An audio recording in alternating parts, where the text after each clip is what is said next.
Okay, so I am live with Mr. Sergio Manzur. Sergio is a very inspirational guy. He's been with Rockstar for 5-6 years? 5.5 years. Yeah. Okay, do you want to just come a bit closer, Sergio? Yeah. Yeah. Is that okay? Yeah, that's perfect, man. Getting used to this new thing.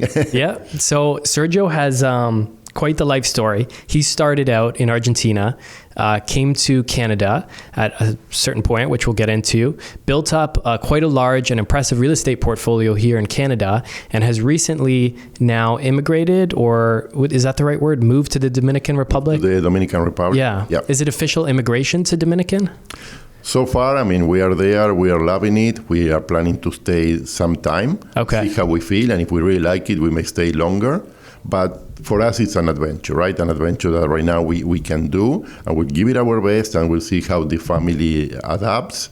And if it's good, we'll stay longer. We'll okay. So you haven't gone down the path of like formal residency or citizenship yet? We already know exactly how the process looks. And because we have invested in the Dominican Republic, we would qualify for that. So we meet the criteria, but we haven't started the process yet. Okay. Just so too busy with other stuff, but at least we know that that's something that we can start at any point in time. And we're likely going to do it sometime this year. That's what we're thinking. Okay. Just come a little bit closer, just so it picks up. Yeah.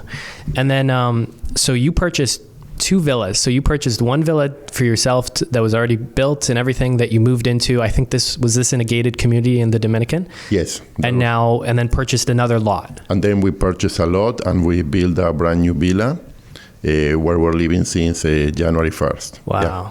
And you kept your entire real estate portfolio here in Canada still? We actually sold 2 properties at the beginning of 2022. Okay. Strategically, because we wanted to redeploy that capital to the Dominican, but yeah, only those. So we still have 12 rental properties here in Canada. Okay. 7 in Ontario and 5 in Alberta. Yeah. Okay. How did you get the money over to the Dominican then? Like the actual process? Yeah. Actually, it wasn't difficult at all. It was all done through banks, like a wire transfer. Just wire transfers? Yeah, wire transfer. You know, there's some fees that are involved. What were the fees roughly? No issues. It was probably like $150, something like that. Oh, really? So you could wire like 200,000 over, yeah, and then you have to also convert to US dollars for the Dominican. Yes, in this case, yeah, we have here, checking accounts in US dollars and Canadian dollars, so we transfer from US dollars. You can probably also do it from Canadian dollars directly, but then I think you're going to end up paying a little bit more in conversion, in currency conversion, right?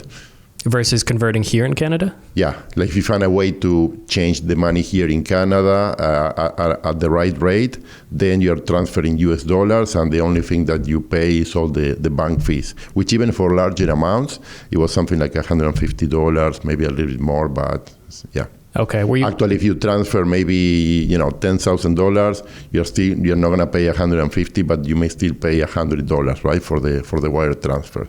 And they charge you, when the bank that receives it there, they charge you another $15. So there's some cost involved, but it's not much. Okay. Were you kind of cursing the timing with the US dollar to Canadian dollar ratio? Yeah, actually, I was a little bit lucky then, because when I transferred was around April last year, and the rate wasn't that bad at that time. Okay. I think we ended up changing at 127, 128, and then it went all the way to 135, right? And now I think it's still around that mark. So. Wow. Yeah. So. Okay, so I want to get into a bit of your backstory, and then we can talk, I think, Dominican details, because a lot of people are interested in investing in the Caribbean right now, and you're an amazing resource. You just actually presented at the Rockstar VIP event last week on how you invested in the Dominican, all the nuts and bolts of everything, which I definitely want to get into. But you grew up in Argentina and then came to Canada what year? Yeah, 2007. 2007. How old were you? Yeah, I was 38 and my wife was 35. Okay, so we're definitely not kids. We already had, many years of living there, studying there, working there, trying to make a living there, etc. Right? So we were full-blown adults that we realized that, hey, we need a change in our life. We need to move somewhere else where we can have better opportunities, a better environment to raise our families, and really coming to Canada was a blessing. So what were the opportunities you're looking for? Like what wasn't available to you in Argentina that you felt was here in Canada? Yeah, so the main concern was all the financial struggles that Argentina went through for decades. The last one that hit us really hard when we still were there was in late 2001. Was another massive, crisis with bank closures and hyperinflation.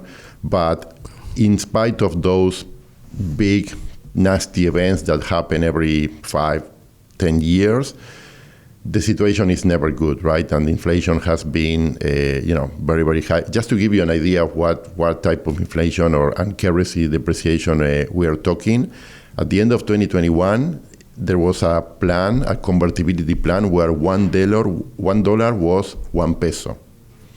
Now, in Argentina, you need like 400 pesos to buy $1.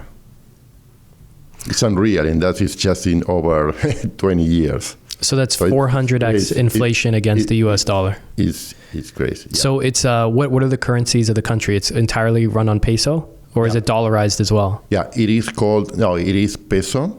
However, some markets like real estate is pretty much dollarized. Similar is in the Dominican Republic. And the main issue is that for big ticket assets, nobody trusts the local currency, and no one can really keep track of is this a good price or not, right? Because when you have inflation that is at a minimum, 30, 40, 50% a year, and we had times where it was significantly more than that, you just lose track of how much things are valued, right? So you have to refer to the US dollar to be able to keep track. Is that for all big ticket items? Is like houses, cars, like anything that has a substantial amount of value, they need a stable currency to peg it against so you can determine values? Yes, I would say yes. Cars, maybe half and half, but for property, for sure, yeah. Even if then at the end you say, okay, you know what, we're going to do it in this date, and some is going to be done in pesos. Okay, but still all the negotiation and the contract and everything happens in US dollars. Yeah. Okay.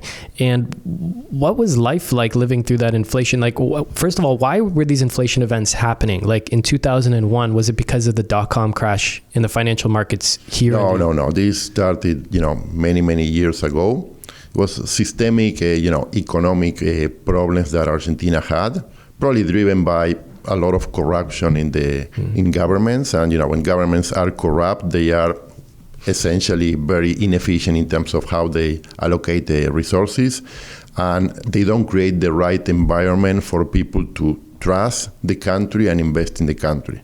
So when you have that type of situation, people want to keep their savings, somewhere else, maybe outside. If it's in the banking system, at least dollarized, that you can still do that, even if occasionally we had problems with that, or have the cash in their house, or transfer the money abroad, right? And make sure that, okay, at least some of those savings are perceived as more secure because they are outside of the country, right? In a US dollar account, or buying some assets outside of the country. So, yeah, it has been quite a ride economically, Argentina, but I would say a ride where it consistently came lower and lower, right? Even from when my wife and I came almost 16 years ago, it is much worse right now. So when we left, we knew that, hey, we don't have a lot of hope that this is going to improve, and it didn't. It actually went worse, right? So were there actual good job opportunities and career opportunities in Argentina, and it was just like the macro environment where the hyperinflation just wiped out everyone's savings? Was that the main issue?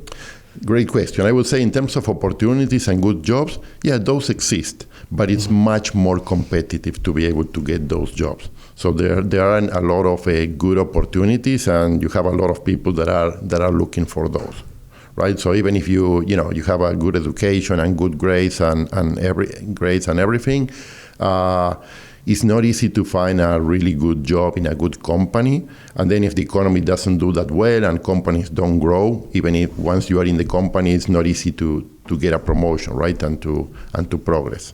So part of what I realized is that, okay, I was already, I did have a good job.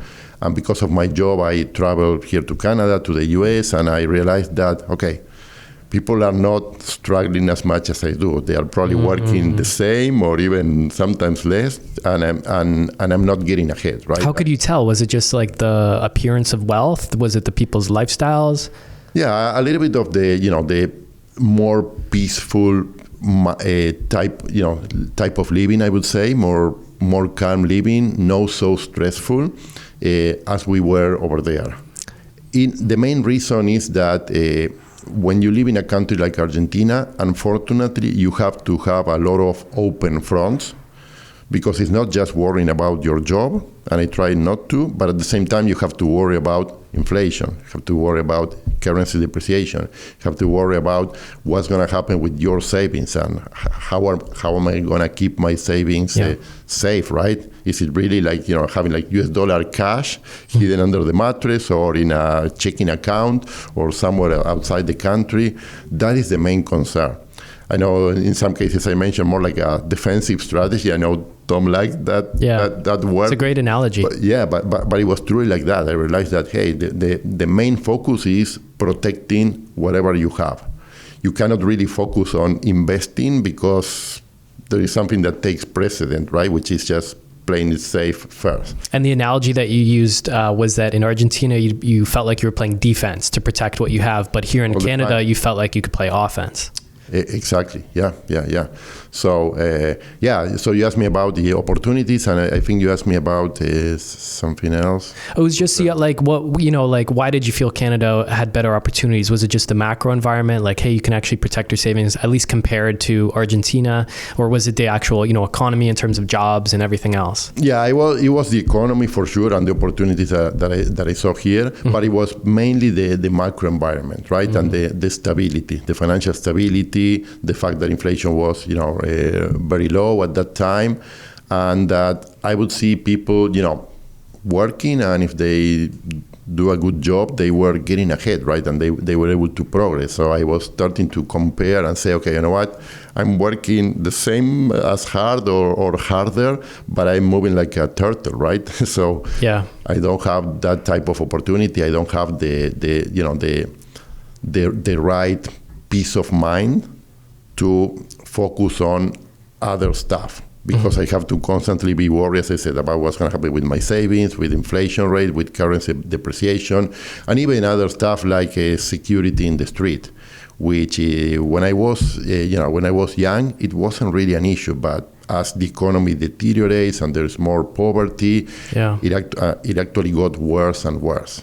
Well, I was just thinking the fact that people had to store savings in cash under their mattress just opens you up to so much more crime, because now you're not secured by the banks, right? Totally. I mean, the robbers know that everyone or most people that have some savings are likely going to be in US dollar cash in their house somewhere, right? So was that the main defense against inflation, was US dollars either in a bank account or under the mattress? Yes, it was US dollar, but I would say it was also purchasing property. Even if I didn't have that vision at that time, I realized that through all those different crises, whoever owned assets would still be okay or even thrive, because those assets end up appreciating a lot versus the local currency when you have a high inflation, right? It's really the refuge, right? But were those assets like real estate, were they appreciating in US dollars, or were they appreciating in, obviously they're appreciating in pesos. Yeah. So, but you were still measuring it against the US dollar? Yeah, I would say in US dollars, they were stable for the most part. When there was a big crisis, they will go down a little bit on price, but then when things improve a little bit more, they will go up. But if you look over time, you still see how property prices has gone up, right?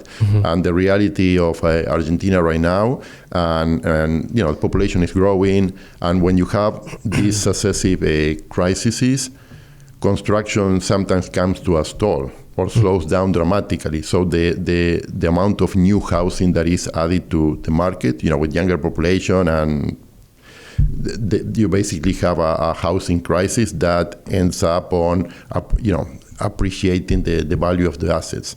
So even through the successive crises, you still see that. Right now in Argentina, we're talking early 2023. again, it's another downtime where I heard, properties are not selling, and if you want to sell, you have to lower your price. Okay, very liquid market, very disrupted, and it may take a hit at some time, but then when things improve a little bit, it's likely that properties are going to be where they were in the past, right? So Now, U.S. dollars, even in the bank, or maybe it's pesos, aren't even safe either, because wouldn't banks claim it and then do a currency devaluation overnight? Didn't that happen to you? One of the things that happened to us at that big crisis at the end of 2021, we had a checking account with US dollars in addition to another one in pesos, and the US dollar one got frozen. So, hey, I think the first few weeks you were able to take only $250 per week, no matter how much you had. It was the same for everyone. And this is 2021? End of 2021. And then a couple of weeks later, when things deteriorated further, they say, okay, you know what? No, we're forcing and converting those dollars that were 1-to-1. At that time, it was 1-to-3. So if you had $30,000, then suddenly that were pesos, same as pesos, then you found yourself with $10,000, like right overnight. Wow. So you really felt frustrated, you feel robbed, you feel a little bit helpless, right? When you have, well, that's your government and bank literally robbing you of $20,000 overnight. Yeah. That's what it is, right? Wow. But it's also based on a lack of confidence in the system that has been built in the population for a very long time. So that's why you have those crises, but those crises can be very different in different countries, because in a country like Canada, the majority of people still trust the banking system and trust the government. For now. For now. That's not, in 2020, March 2020, April 2020, banks were freezing people from withdrawing cash at ATMs. Don't get me going with that one, but that was a really low point for us, right? After being 15 years in Canada and seeing that the government would do those things, it was really a big wake-up call. And probably another reason why we ended up investing in the Dominican Republic, right? Because we said, hey, we better watch out, and now we probably have to hedge a little bit where we have our wealth, right? And having everything in Canada didn't feel that comfortable. And did you ever imagine you'd get to that point in Canada where? No, never. Wow. Never. Never. I never expected that I would see, the loss of freedom and these forced mandates and all the crap that we that we went through, right? Honestly, that was a big disappointment. Yeah. I think it can still improve eventually if the government changes, but again, don't get me going there, but with the government that we have right now, it's downhill, right? I think in every aspect, it's in the finances, in, healthcare, in everything, right? And how the government has, divided the population and benefit from that polarization is just disgusting. So I hope it changes in the You can tell, how disappointed you are that you are a passionate Canadian. Like, would you identify as a passionate? You've been here for 15 years now. I am a proud Canadian. I love this country because this country gave us everything that my wife and I needed at that time. Gave us the opportunity to live in peace, to raise a family, to invest, to be better financially. Yeah. Everything. So it's an amazing country. So when some things turn for the worse as they did, and talking to many other people, many people are just asleep at the wheel, right? They don't realize what's happening and the severity of what actually happened a year ago. To me, it's something that is truly going to have implications in the future. You're talking specifically about freezing bank accounts? Yes, but it's going to have implications in the future. Yeah. But the wheel doesn't turn that fast, right? But in the future, some implications in terms of people that may not want to immigrate to a country like Canada because of that, or they may not want to bring their capital here because of something like that. So it doesn't happen overnight, but the markets see what has happened, and I think that was a turning point, and Canada wasn't and is not seen as it was before that event, right? I seriously believe that. So. Does it remind you of maybe when you were younger in Argentina growing up, the early signs of what was to come in Argentina? Yeah, with inflation getting worse and worse and worse. Yeah, the main difference that you have between developing countries like Argentina or Western civilization or countries like Canada is that in a place like Argentina and many other developing countries, nobody really trusted the local currency. And this is decades old, right? So all the debt that the countries had to raise was in, foreign currencies. Primarily US dollar, but not just the US dollar, right? So that's how those governments finance themselves. They cannot just print, even if they do, but the more they print, the more inflation they create. It's just a mess, right? So they borrow a lot of their debt in foreign currency. So essentially, when the reckoning date comes and you cannot pay that debt anymore, you have to default. So that was one of those defaults were the biggest inflection points, right? Where things got worse from there and all the debt restructuring and all that mess that happened, right? I think Argentina or even Venezuela are good examples of that situation, but there were also other countries that defaulted on their debt in the future. But we're never talking about, the G7 countries, right? Yeah. So, because G7 countries, they actually control their currency. And people still believe in the currency. I don't know if that's going to go forever, but right now, people do. So can they run deficits? Yeah, it's painful, but that's what they would do. And if they have to run to even larger deficits, as is happening right now, you have to finance that with new debt that you have to create. And because it's your own currency, you can still get away with that.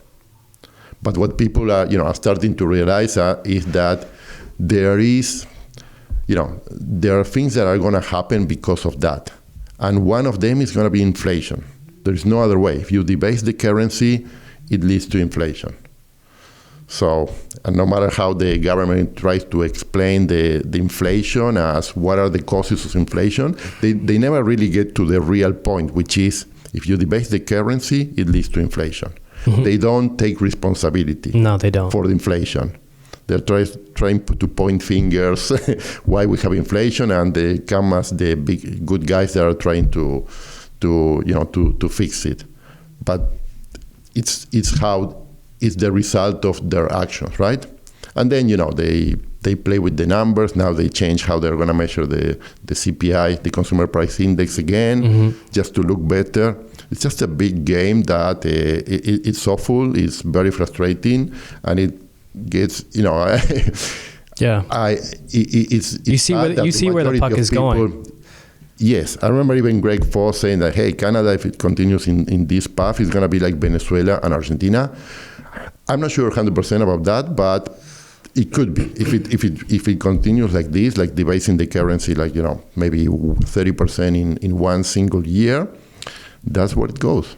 Mm-hmm. So I'm hoping that at some point in time that changes, because I think we still have time to turn this situation around. But right now I don't see the light at the end of the tunnel. So, well, it's a huge erosion in trust. Like having grown up here, I knew about inflation, and it was one of the reasons I had got into real estate, 3 years ago and started buying properties. I realized I had at least known then, I think from Rockstar and from other sources, that it's not necessarily the value of homes going up, but it's the value of the currency going down. And 100%. I understood that a bit, but then March 2020, April 2020 was a huge turning point for me, where a lot of my trust eroded, I think, in the government and in our currency. Yeah. To the point where it was the starting point for me. That's where I lost trust. And now other people, it's going to take them being pushed to another point for them to lose their trust. And then slowly but surely it kind of spreads if this continues, right? Yes. And I don't see any turning point right now, mm-hmm. especially with the government that we have in place, right? So in Argentina, did they measure inflation with CPI, some form of consumer price index as well? Yeah. Similar. Yeah, and mess with the numbers too. They also mess with the numbers, and at some point in time, even they stop reporting it. And it's all games, right? And they always explain why they change how they measure, whatever. But the end goal is always the same, right? Which is to show a number that is lower than what it really is, right? With mm-hmm. all this, substitution model. And it's happening here too. You guys have talked about that many times, right? But the government is actively manipulating the inflation to look less than what it really is. Yeah. So it's unfortunate. But at the end, one thing that I learned is that governments can do a lot of, silly things or unfair things. If the majority of the population rolls with it and accept it, then we're all screwed because they're not going to change a course. Mm-hmm. But if the majority of people would say, okay, no, I don't like this, I'm not going to comply with all this nonsense, then they may have to change course, right? Because they don't want to, get into that situation. But as long as the majority of the people are asleep at the wheel and they devour all the government propaganda, which, again, don't get me going there, but the propaganda that exists here in Canada is actually pretty big and pretty serious. I'm not talking just CBC, but, CP24, Global News, all the media that is subsidized by the government for a reason, because it's just, pretty disgusting what's going on right now. Mm-hmm. But again, I still have hope that it's going to change because I believe in this country and I believe in the, in the population, and I think people are going to start to wake up, and change can happen, and hopefully will happen. So. Well, you've still got 12 rental properties here, so you haven't totally lost your faith for sure, right? Exactly. So that's a business that we have here, and it's a good business, and we still have a hope on that. And because of what we were talking, right, and inflation, I think it's going to be systemic. We may have periods that it goes up, down, whatever, but maybe we get to an average of 4 or 5%, and not the 2% that we had prior to this crisis, because the government is going to have to start easing at some point in time, right? They just cannot continue to raise rates and crush the economy. They have to find some balance, so they may have to let some inflation happen. Mm-hmm. Of course, they are going to lie about the level of inflation with manipulating the numbers, but that's what I think is going to happen. And when that happens, assets always win when there is inflation. Mm-hmm. Assets always win. Now in Argentina, did you see hard assets do better than, let's say, stocks, paper assets? I would say yes. Overall, I would say, as I said, with those up and downs. But if I have to look at a trend, hard assets do well. And even in places like Buenos Aires, in a nice place, you want to buy a property, it's expensive. Mm-hmm. It's very expensive. And it's actually incredibly expensive and completely unaffordable for a big chunk of the population, because there is no access to credit, or the access to credit is limited and very, very expensive. So if you don't already own a property and have some assets that you can sell one, buy another one, whatever, for young people to access those properties is virtually impossible. And the funny thing is that here we are moving in the exact same direction. In the same direction. Did you own property in Argentina?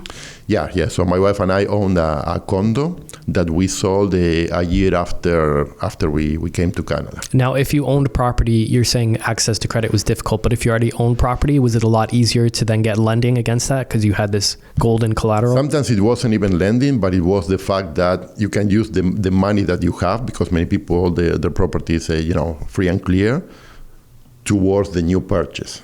And so you could borrow against it to... Or no, you use that money that you have in one property to buy another one. And if you have to borrow, you may borrow just a little bit. But isn't the money locked up? Like, how do you use the money if it's in the property? No. I'm talking selling, sorry. Oh, selling. Selling and buying something else. Yeah, okay. No, even if you own a property, you want to buy another one. Still difficult. Have to qualify if you don't have a big portion of that money saved. It's virtually impossible. And even when my wife and I, we bought a condo, pre-construction in the year 2000. And we took a mortgage. At that time, the economy was a little bit more stable, so we took a mortgage in US dollars at 10.75%. Wow. So super expensive. And in US dollars, so it had the currency risk too. Was that expensive at the time? It was super expensive, because if we had taken a mortgage in pesos, the rates were like 35, 40%, right? So, yeah. But wouldn't that kind of work out with the crazy inflation? 30, because then you're paying back with these crazy inflated pesos? Like, even though the rate is insane, like 35 to 40%, but like if the currency... It can totally be the case. Right? The issue is that it's a gamble. You never know exactly what you're going to get. But yeah, you may sign up for a mortgage at 30%, and then if inflation is 50%, you are better off. But you don't know for sure. Mm-hmm. But just to give you an idea, so we bought that property at 130K, and then in 2008, a year after we came, we sold it at 170. So we still make some money, in a few years, right? Yeah. So. Yeah. Okay, so let's move on to a brighter note, maybe. I think we've scared everyone enough. So you moved to Canada when again? Sorry, what year? 2007. Okay, and now I know a bit of your story already, but from 2007 up until maybe you joined Rockstar, or at least got into real estate. I'm not sure if you were into real estate before Rockstar. No, it was completely here? Okay, Zero. so... I had a mental block. I didn't want to know anything about real estate. I saw it as something risky. So for 10 years, our plan was basically to save money, and whatever we would save, we would invest in more traditional ways. So we put a lot of focus on, making sure that we kept our living expenses as little as possible in order to maximize how much we would save. And for many years, we saved something like 50% of our income. Where were you living, Sergio? Not without sacrifices, right? I'm sure, yeah. So we were living in a condo in Etobicoke. Okay. We had just one car, an old car. And we really had the focus on saving as much as possible. Were both you and your wife working? At some time, it was just me, because when my first son was born and the other one a couple of years later, so for the first 5 years we were here. My son was born, my first son, a year after we landed in Canada. So for about 5 years, my wife just stayed with the kids, because we wanted that. We thought that was the best for them. So that means that it was only my salary, but we still managed to save quite a lot of money. But again, not without sacrifices, right? So we made a lot of sacrifices when we were not that young, but we say, hey, if we want to get ahead here in Canada, and we are starting really saving some money now, when we are already in our late 30s, we better do the things in the right way and try to catch up as much as possible. Was your plan? I didn't know about real estate at that time, so initially the focus is to save money, because when you don't have much money saved, investing doesn't mean much, right? Because whatever returns is going to be based on a small pile. But when we started saving some money and investing in the traditional way with ETFs and mutual funds, and we were not getting that great of our returns, right? So. Was your plan with your wife to move to Canada or another country with better opportunity and then start a family? Yeah. That was always your plan? Yeah. Because here you would have been, like, you guys were later parents, I guess. I'm realizing now, if you had your kids here. I didn't know that. I was 40 when my first son was born. Yeah. So. Do you think, this is a personal question, do you think part of the reason you waited so long was just because of the grind and surviving through Argentina, through that hyperinflation? It is. Man. Yeah. Like, at the same time, I met my wife when I was already, I think, 33 or 34 years old. Oh, okay. So you guys got together later. Yeah. Exactly, okay. Yeah. Interesting. So, but in Argentina, we got married. We lived there for a couple of years, but it was unthinkable for us to have kids then, right? Mm-hmm. When we were struggling so much, and we already had set the plans in place to immigrate somewhere, right? Looking at Canada, Australia at that time, and then we went for Canada, of course, and it was. It's so sad, man. Because I'll be honest, as I'm 27 now, I've got a long-term girlfriend. We're thinking about getting married soon, and I'd like to have kids. And I'm looking around at everything going up in price. I'm like, working my butt off to make ends meet. I'm investing in properties. Fortunately for sure, I found out about this early. Yeah. But I'm thinking about my future. I'm like, man, I feel like I'm just, head down all the time working. Like, how am I going to have kids, and provide the life that I've always wanted to have for them? Or even just the life that I had here, a middle-class kid growing up, you know? Yeah. No, those are really valid concerns. Yeah. I think that the youth all around the world, so in Argentina, I know it's even much more difficult for right now to progress and have opportunities as a young person. That's why many people still emigrate to, here, the US, Italy, Spain, whatever, right? But Yeah, no, it is a challenge. But I can see also how it's much more difficult for Canadian youth compared to what it was 20 or 30 years ago. Sure. Yeah. Clear. Oh my gosh. Yeah. If Clear. I think about a 27-year-old in Argentina, I've got nothing to complain about, to be honest. Yeah, I really don't. So, why are Argentinians so good at soccer? And congrats on the World Cup, by the way. thank you. Actually, I was never good at soccer. No? I played rugby for a few years, but I wasn't very skillful at soccer. Yeah. But you know what? It's really in the culture. Yeah. So kids play soccer since they are very young. They play for hours just out on the street. Yeah. Really for hours. And mom may shout, hey, lunch is ready. They come, they eat, and then they go back and continue to play. Yeah. So when you spend, so many hours from that very young age, yeah, it's just in the it was great to see you guys win. Great for Messi. Like, what a guy. So it was amazing to see that, man. It was good. After 36 years, we finally won again. So that was exciting. Yeah, it was an interesting, championship.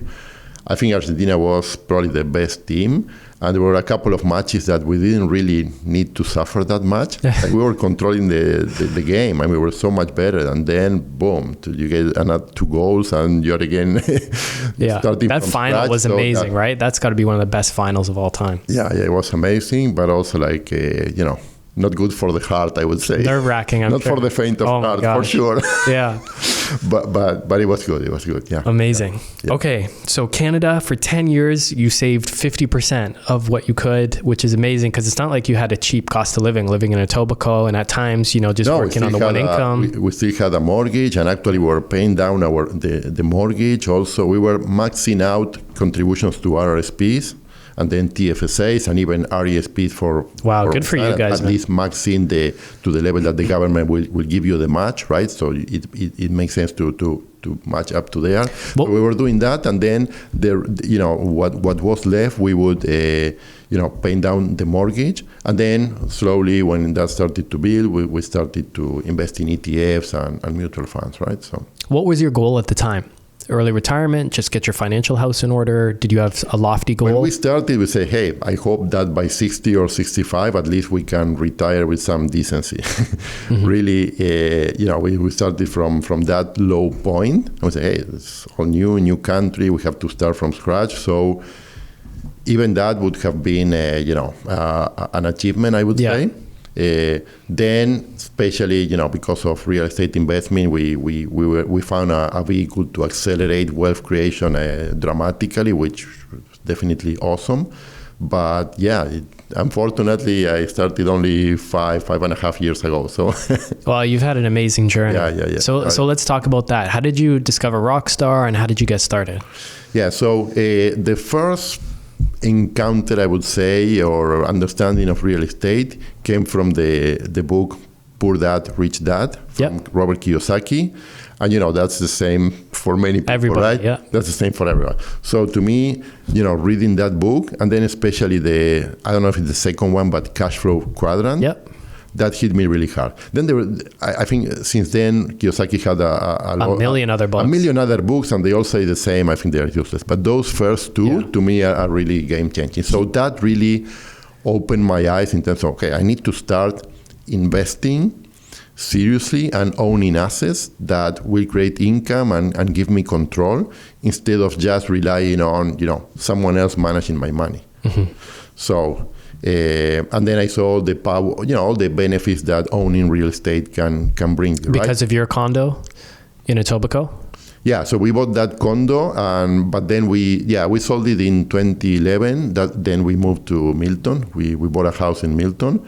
But all those years, we always own, one property at a time and with a big mortgage, right? Mm-hmm. So, but again, 2017...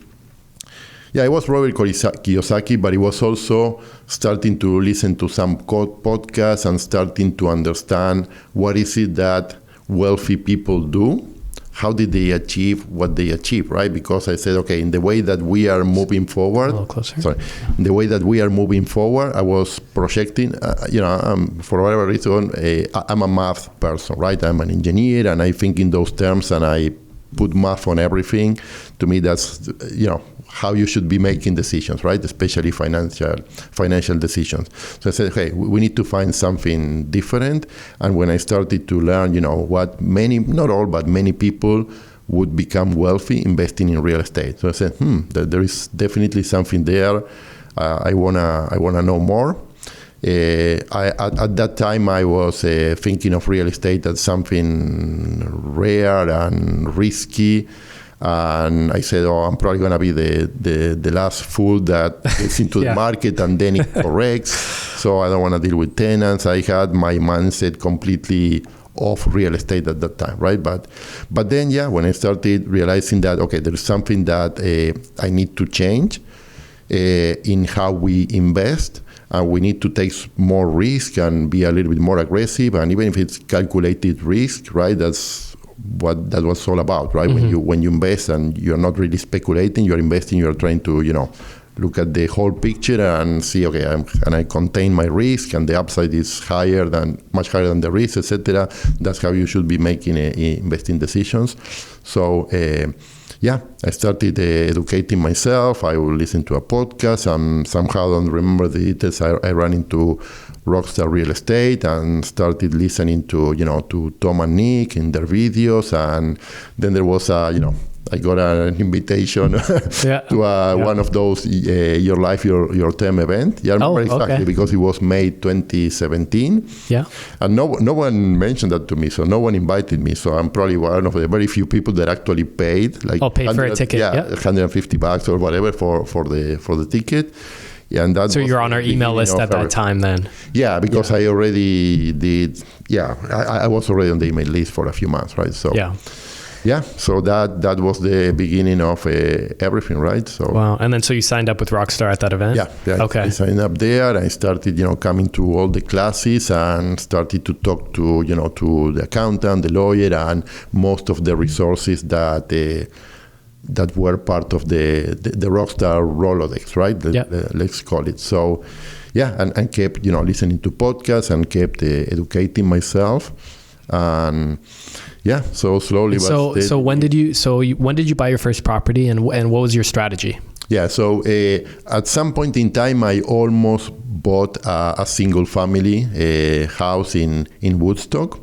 Okay. But something inside of me was telling me, okay, just buying, single family and hoping for appreciation, something that's going to cash flow $100 per month. It didn't really jive. It said, okay, you know what? I want $5,000. At that time, I was thinking maybe to get $5,000, income, passive income. Okay, I would need 50 of those. So that doesn't work. So we got out of that deal at the last minute. But I felt that I needed to learn more, a little bit more aggressive strategies that can deliver better cash flow. And then one thing that really, opened my mind a lot is this opportunity of it. Then they call it bear, whatever, but at the end, it's always the same thing and always existed, right? It's like adding value to a property. Mm-hmm. Adding value by doing the right renovation, maybe by adding a secondary suite. And when you add value, then you can refinance the property at a higher amount, and then you can you can take a lot of money out of that property. You get better cash flow, and because you have less capital in, it boosts the return on that invested capital. Mm-hmm. And it allows you to get that capital that you took out and recycle it to another deal. And rinse and repeat, and rinse and repeat, right? So when I understand the math about that, and that delivering very clearly, 20, 30, 40% return, that type of strategy, I say, okay, this is what I need to learn. This is what I need to do. And we purchased the first property in November 2017. It was a triplex in Welland. Okay. Yeah, so that was the very first one. The opportunity there to add value and refinance was 2 units were vacant. So we did the whole renovation. We spent something like $40K, something like that. I think at that time I put like $70K for the down payment. Yeah, because it was $350. So all in, call it 110 plus cost in 120, whatever. Mm-hmm. But then I was able to get the tenants, get better rents, etc. And then when I turn around and refinance that property, it came, I think it was $450, and I purchased it at $345, I think. So it was great. And then I took a lot of money out, and I think I had. So you put 120 in, and then took. Yeah. Then when I refinanced, I think I took like 80. Okay. So I was left with only 40K in the deal. Yep. And with good cash flow, I think it was close to $1,000 with the new rents. I said, okay, I like this. I'm gonna do all of this. I'm gonna do all of this, right? And then, as I continue to talk to other investors and coaches and learn, I found this opportunity of, adding a secondary suite. Mm-hmm. And I ran the numbers again. And I said, okay, this is probably even better. And usually you are working with newer properties, because sometimes if you buy these old, triplexes, and the one that we bought was probably a 90 or 80-year-old property, right? So, but then to purchase those properties that work as to add a legal secondary suite is usually these bungalows from the 60s or the 70s, so it's a little bit a newer property. And if you can find a property that is really solid, robust, with no water issues, whatever, and you've done this right with the right conditions, where you can have already a second entrance to the basement. Yep. The ceiling height that you can build is good enough. The window wells, all that stuff that is going to work for a secondary suite. Boom, that's the type of property that we would find. So we did one early 2018. And it worked really well in terms of refinancing. And then we started doing more, maybe sometimes 2 at a time, right? So. Wow. And was this all in Welland? Yes. These conversions. I ended up doing everything in Welland. And the reason for that is that I had a full-time job. At that time, my wife also had a full-time job. So we needed to make sure that we were very, very focused and learn something that works. And we did. We found a location where that strategy was working well. And then we said, okay, blinders on, just rinse and repeat. Just go deep on that. When you have limited time, that's really what I think you need to do. You need to find something that works, and then you double down on that. To me, it didn't make sense to get distracted by all shiny objects, right? Oh, student rental in Hamilton or this, that. Yeah, it all can be good, right? But I actually saw, some other investors that maybe they bought one property here, another property there, different strategies, whatever. And then they really didn't become experts on anything. Mm. Especially if you have a full-time job, you just don't have time for that. So I had to be very, very productive with the time that I had. So to me, it was just one market, one strategy. I knew the neighborhoods, I knew the rentals, the rental rates, I knew the price points, I knew the type of property that worked. So it was a matter of, using that informational advantage to stay on top of the market. So something comes up, even before bidding war, something comes up, it's good, you know what, we get it. We get an offer, we go see it, we make an offer same day. We made offers, my best deals were paying above asking price. How much above? No, actually, I'll give you an example. There was one property that got listed at 350. Those properties were already selling at 400. So this is what happens. Sometimes you get a realtor. So it wasn't a rockstar realtor, but someone that doesn't know much or doesn't care and want to make their commission quickly, and they don't advise their customers really well. So they listed and with no holding offer, nothing at 350, and the market wasn't as crazy as it became a couple of years later, right? So we say, yeah, I like it. I'm going to pay you 362, but I need a response right now. The story was that the investor has another property that they are looking, etc. So I want it, but I need it right now, right? So that was an outstanding deal. Yeah, because you knew you still had all this equity built in, even though you were overpaying on those prices. Exactly. That's when they say you make money when you buy, it's not the only way that you make money, but there is a lot of truth in that. It sure helps. Because if you can get in, you have that instant equity between what you purchase and the current price. So that gives a boost of future returns, and that can even be a buffer. If something goes wrong, mm-hmm. you already made that money when you purchase it, or it can be also a way of staying safer and minimizing risk, because let's say that you cannot go in the renovation, whatever, something happened, worst case scenario, and you need to sell it. maybe you can sell it and break even, right? Instead of losing money. So buying, below market as much as you can, of course, it is great. It's not the only thing that's gonna, give you all the benefits, but you have to start with that if you can, for sure, right? Of course, in different markets, different times, that can happen or not, right? Later on, with all the bidding wars, etc., it's just not possible to do that, right? But the principle remains, right? And when the time is right again, that's what you should try for. And that takes work. That takes looking at lots of deals, lots of showings, even placing lots of offers, and that don't work, but you never know if it's going to work or not, right? Mm-hmm. Now, as you started accumulating these homes, were you ever worried about the amount of leverage that you had, the amount of mortgages? How did you feel about that? You know what? No, I really had to change my mindset and understand that there is good debt, as Robert Kiyosaki said, right? There is good debt, which is debt that is, leveraging assets. Are we okay with time and everything? Yeah. Oh, yeah. I just want it's a great conversation. I want to make sure I don't press any buttons here and ruin it. So that's why I keep looking.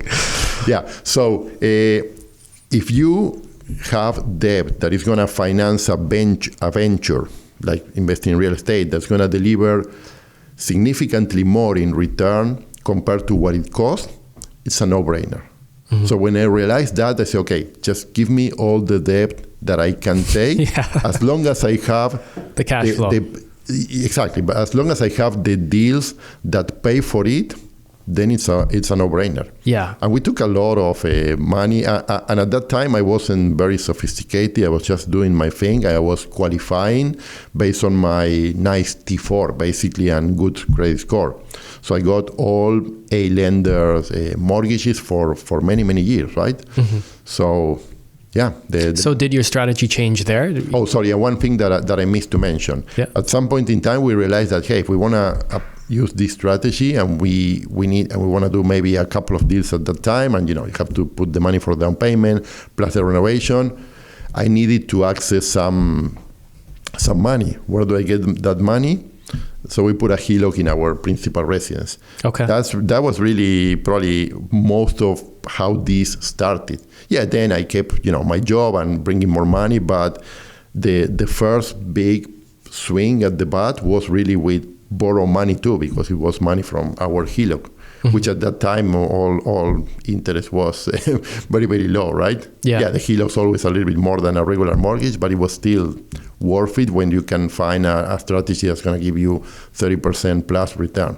Yeah, and with these high cash flow numbers, like let's say that the $1,000 example, you could cover the HELOC, right? Yeah, no, totally. Yeah. Okay, so you said when you started out, you weren't sophisticated, you were just accessing A lenders. Did that change at a certain point where you changed up your financing strategy, became more sophisticated? Became a little bit more sophisticated, but I would say for the most part, we still invested pretty much with A lender financing. Okay. Actually, it's not bad because usually those are the best deals, right? You get a lower interest rate. But so were you playing with private money or B lenders? Yeah, a couple of times I used private money, mm-hmm. and also from my own RRSPs, I had a chance to lend 2 times, my money to other investors that benefit them, and it's going to benefit me, but in the future, right? Because that money, it's an investment that is registered, so all the payment goes back to that account, right? Was this through like an Olympia Trust? Olympia Trust. Trust. We move money to Olympia Trust, and from there I lend it. Yeah. Where you can do arm's length private mortgages, and then you did. Yeah. Did you do that with somebody you knew that you met in the investor community? Yeah. A couple of times with different people, but yeah. Also so someone you met had a good reputation, earned your trust to be able to use the money wisely. At the end, it's like any private lending. Yeah. But I didn't do it with money outside my registered funds because I wanted to use all that on my deals that will return better. But this was a registered amount, right, from our RSPs. So then, no matter if it's from a registered account or not, at the end, the principles are always the same, right? You want to invest, you want to make sure that you are careful in terms of loan to value, how much you get to, especially if it's normally a second mortgage, right? Yeah. So you don't want to get to over maybe 80, 85%, and you want to make sure that that there is an appraisal. you want to feel safe, right? That, hey, if something goes wrong, I'm still going to get my money back, right? Maybe not the extra returns, but at least the capital is protected. Okay. So, yeah. At the beginning of the podcast, we were talking about mindset. And you said at a certain point, your mindset completely shifted. And that's really how you were able to accomplish everything you have in real estate. Yeah. How and when did that mindset shift? And what were some of the thoughts that you maybe transformed? I would say at this, in parallel to me looking for different ways to invest that will get a better return, I probably also went through a little bit of a midlife crisis. Okay. Where I felt that I didn't have the passion that I had in the past, and everything started to feel a little bit repetitive, and there were a lot of fears that were holding me from living life to my fullest, right? Was this one of those fears was also like losing whatever we accumulated so far, right? In terms of savings. That's why I was so afraid initially of investing in real estate, right? Until I educated myself and saw the potential benefits. But then I also realized very quickly that investing in real estate, even if it's conceptually very simple, the numbers are very simple, that doesn't make it easy. Especially if you are going for more value-added strategies where you have to deal with big renovation, you have to deal with contractors, then everyone has to deal with tenants, and how if you don't deal with tenants, if you don't find the right tenants, etc., you're going to struggle. So I realized that I had to, as I was undergoing problem after problem, and luckily I didn't give up, I realized that, hey, I need to work on my mindset to build more resilience and to be able to make decisions faster and smoother, and deal with people in the right way with the right confidence. So I realized that in parallel I had to invest in myself, because if not, it just wouldn't work. And at some point in time, we struggled because we got into these renovations, and the very first duplex conversion, the contractor we hired, the GC, was a disaster, right? So the project ended up lasting for a full year, the reno. I had to switch GC in the middle. It cost me, 25% more than what I expected. So it was a complete shit show. But you know what? It's a matter of realizing that, hey, this is what it is. Mm-hmm. I always laugh when Nick says, hey, whoever deals with more shit wins. Yeah. It's so true. To me, it's so philosophical. It seems like it's just a simple saying, but you know what? There is some philosophy. It's a very blunt, right? Philosophical saying. Yeah. And I think Nick is also basically saying, okay, deal with shit and don't give up. Because if you deal more shit, that means that you keep going and you keep doing and you keep learning, and then you build that resilience and you learn. So then you are better analyzing the next deal, better structuring the deal, better dealing with when problems comes again. Hopefully, if you learn something, then the problems may be a new problem that you're not expecting. Yeah. Okay, you have to see that as an opportunity to learn that, so that then you become better on the next deal, right? It is a progression. And one thing that really struck me from the very beginning is that real estate is normally very discreet. You know how, think about someone that is learning how to bat in baseball or whatever. You have to do the reps. Mm-hmm. You have to do the thing consistently, and then you're going to learn and you're going to get better. In real estate, that concept of doing the reps, I believe it's very difficult, because the reps would be like, okay, do a bunch of deals and learn from those. But to do a deal, you need to find the deal, you need money, then you need to deal with all the struggles. So it's very difficult to have a lot of deals, or it takes time, let's say, to have a lot of deals under your belt to be able to say, okay, I did the reps and I learned from that. Mm-hmm. So many people I see this all the time. people that have, maybe just invested in one property or two properties, or they know about someone that invested in one or two properties, and they are really extrapolating from a very small sample of events that is not statistically significant. Sorry, that's the engineer in me. It's not statistically significant when you are basing your decision on just a couple of deals. So someone has buy a first property, everything goes well. Well, they feel super high. They start taking risks that they shouldn't be taking, and they just go for the next deal, thinking that it's going to be a slam dunk, and then they hit the wall, right? So maybe that first deal, that when everything went well, it wasn't enough to generalize that it's always going to be like that. So then they make the mistake in the second deal, or they make the mistake in the third deal, right? But many people, because of the experience of a relative or themselves, what happened in one property, maybe with one tenant or one renovation, they say, okay, it's enough. That's not for me. This sucks. I'm never going to do it again. I said, okay, dude, you didn't give yourself enough time to learn this business and learn from your mistakes. And the one thing that to me is clear is that everyone struggles in real estate. If you want to do it right and get the best returns, you are going to struggle. And you know what? I learned to be comfortable with that. You have to learn that, hey, that's what it is. That's how you really learn, when you struggle and you have to solve that problem. So when people tell me about their struggles, whatever, I said, I don't see it as something negative. I said, that's awesome. So what did you learn from it? Right? If you can spin it in the right way, that will give you, more knowledge and more confidence for the next deal. But many people, unfortunately, give up too soon. That's the reality, right? You may know, you may meet a lot of people that there is definitely something there, but you have to have the patience and the courage to get through all the shit and get to the other side. Yeah. Right? And so usually there's more shit waiting for you on the other side too. Yeah. The shit never runs out. Different shit, right? Because if you want to do another deal, and maybe even a bigger deal, you're going to run into a lot of other stuff and you know what? You have to be comfortable understanding that that's okay. Of course, when you are going through that shit, it doesn't feel okay, right?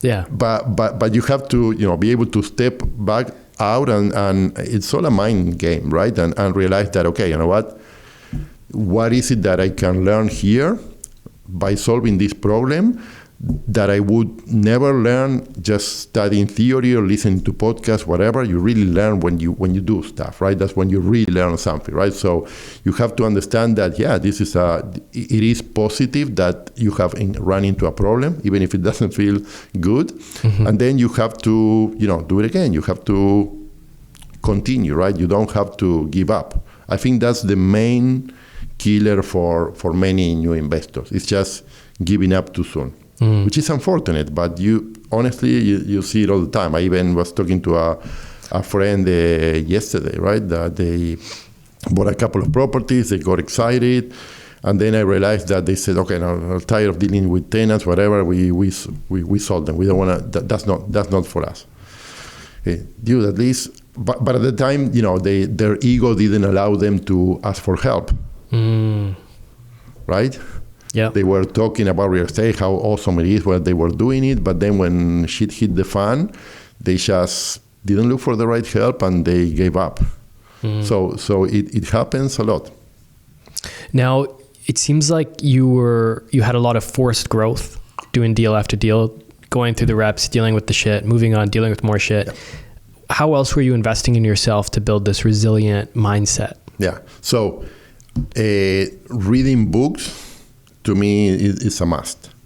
Watching videos that are inspirational, but not just inspirational, but more with concrete strategies in terms of how you can work with your mind, right? And how you can get better. But I read a lot of the books that Nick and Tom recommended, plus others, and I got a lot from those books.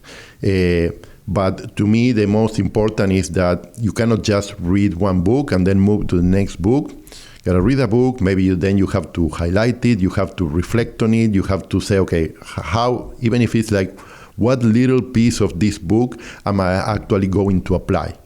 Because if not, the learning doesn't happen. It's a little bit of a superficial learning, but it doesn't penetrate. It's not really going to change how you operate, right? Yep. So through all those books, I learned a lot about what Tom and Nick call about the neuroscience of success, and how basically the way that you think is going to determine your whole life. So there is a lot of steps and a lot of meat on that concept that I mentioned, but the reality is that everything starts in your mind, right? So how you think about things, events, it matters a lot, because it's your interpretation of what has happened and the implications for the future that matter. And everyone has an interpretation of what happened. No one has an objective, this is exactly what happened. No, you know what happened is it's just an event. But the interpretation that you give to that event in your mind is going to matter, and it's going to matter a lot. So if you run into some problems and you let those problems, pull you down or drive you, more fear in you, whatever, then you're done. You're never gonna move ahead, right? But if you have the right vision and you see, yourself, with certain skills and applying those skills, and that is that type of, mindset is gonna translate into you doing things differently, and doing things differently is gonna translate into results, into different results, right? The one thing that I realized when I started, working on my mind is that, hey, for many years I was doing things probably almost in the same way, right? I was keeping myself more in a comfort zone and trying to play it safe, but I wasn't progressing. So something needed to change, and that's where I really understood the concept of that, the comfort zone. I don't know if you heard that, but the comfort zone is actually the most dangerous zone. But we naturally want to stay within the comfort zone because we want to play it safe. And actually, why? Because we're just stubborn? No, it's biological. It's like if you see how our mind and how we evolve as a species, our subconscious is trying to keep us safe. Which is fine, because it's basically it's based on our survival, right? Well, maximizing our chance to survive. But all our basic needs are covered. Are covered right now. We are still gonna be alive, right? So I think that is naturally, pulling us down. And until you don't understand that, hey, you need to get out of your comfort zone, which is by definition not nice sometimes, to be able to learn and to grow. That's essential. So for me, understanding some of those concepts and saying, hey, you know what, it truly is, it's all going to depend on how I think and how I interpret the reality. And by thinking in a certain way and doing certain things is how you start impressing those behaviors on, in your subconscious, and how you change your habits. You probably heard this term that, about 95% of what we do is habitual. So we may be thinking on something, but then when something happens, we are emotional beings, and our subconscious usually takes over, and the decisions are made out of there. So if you think that, hey, we have a conscious mind, we can think about a new concept, we think we learn something, whatever, but still 95% of what we do. So results are going to be a result of what we do. If 95% of what we do is habitual and doesn't change, then there is no wonder that the results are repeating itself forever, right? So it's a matter of, working on your mind, impressing new thoughts, new learning, repeating, and trying to get that subconscious to change, so that then you start acting differently. You start, every day doing things that you were not doing before. That's going to benefit you.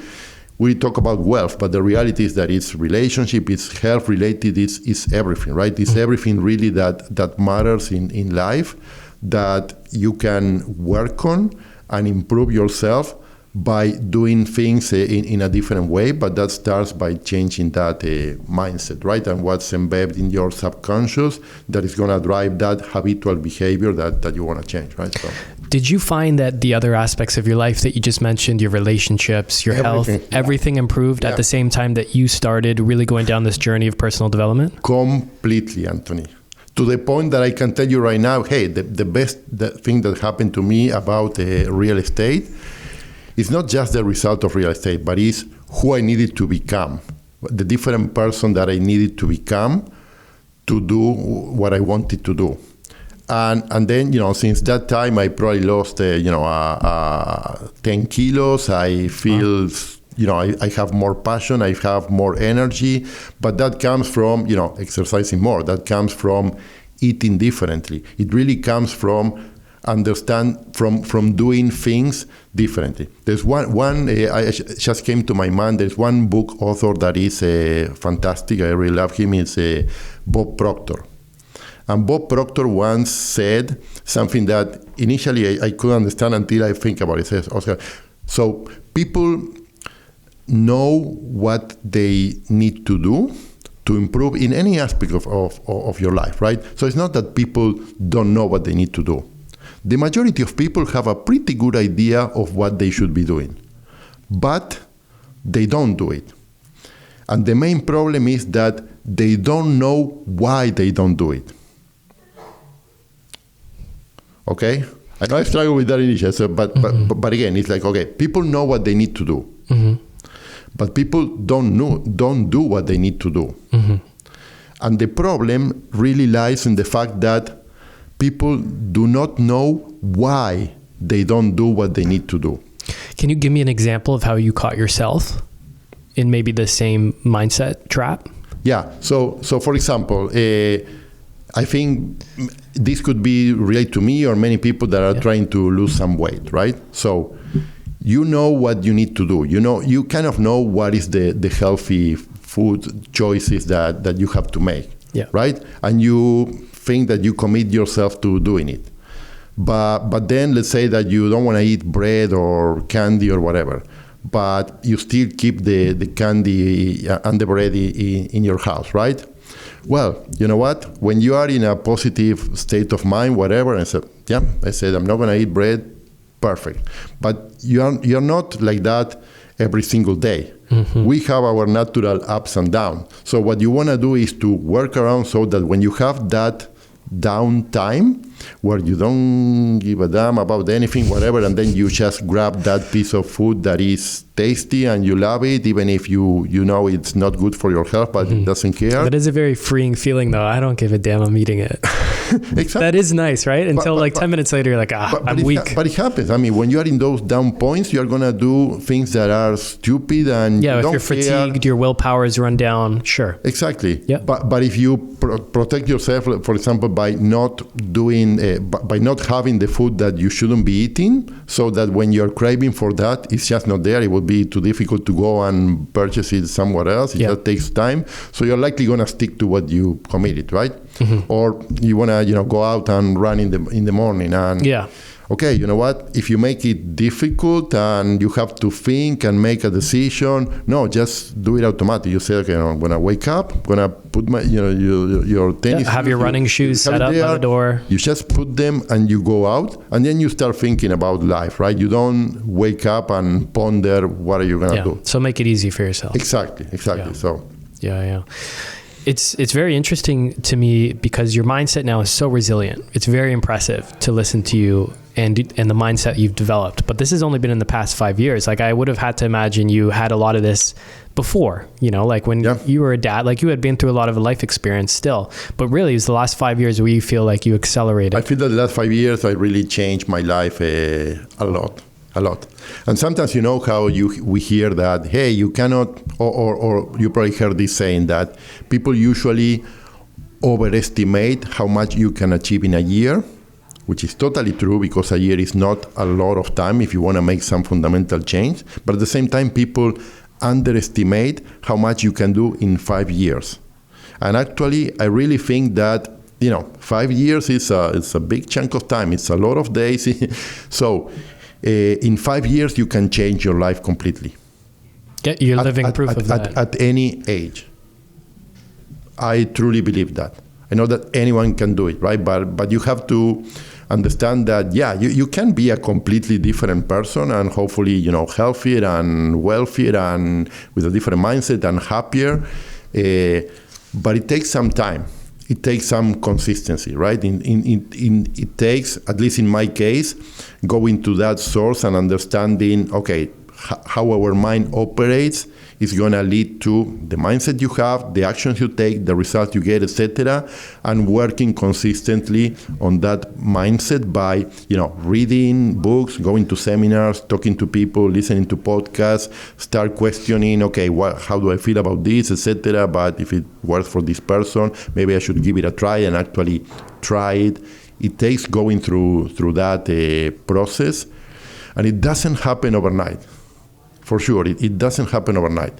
Mm-hmm. How we change our subconscious, I think it's a lot of work. Yeah. But you know what? If every single day you move the needle a little bit, after a big chunk of days, you are going to see the results. It's really interesting that real estate investing was the catalyst for all of this change in all other areas of your life. And I actually feel a similar way. Like when I met the very first real estate investor in my life, she was full-time investor living off of her property's income.